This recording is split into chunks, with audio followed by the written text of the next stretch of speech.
മൂവാറ്റുപുഴയിൽ സ്നേഹസാന്ത്വനം തിരുവോണ ഫെസ്റ്റ് നടത്തി.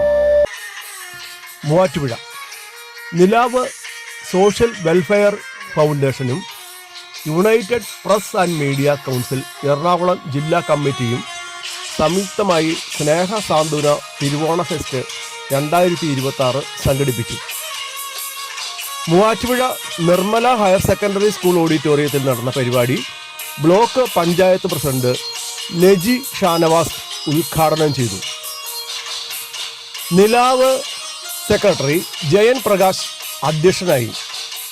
പ്രസ് ആൻഡ് മീഡിയ കൗൺസിൽ ജില്ലാ പ്രസിഡന്റ് യൂസുഫ് പുല്ലാരിമംഗലം സ്വാഗതവും നിലാവ് അംഗം മുരളി കുട്ടമ്പുഴ നന്ദിയും പറഞ്ഞു.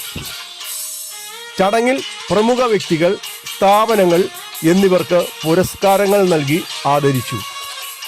Nirmala pharmacy college administrator father Jose Pulloppilly, Madiyoor Muhiyuddin Juma Masjid ഇമാം Anas Rahmani, Amrita TV Shreshta Bharatham fame Rahul K, Thiruvamplavil Devaswom administrator Manoj Kumar AV, Muvattupuzha നഗരസഭ ward councillor Rajitha, anti corruption bureau ജില്ലാ executive member Jaincy Jacob, Avoli panchayat member Shahina Nisar തുടങ്ങിയവർ സംസാരിച്ചു.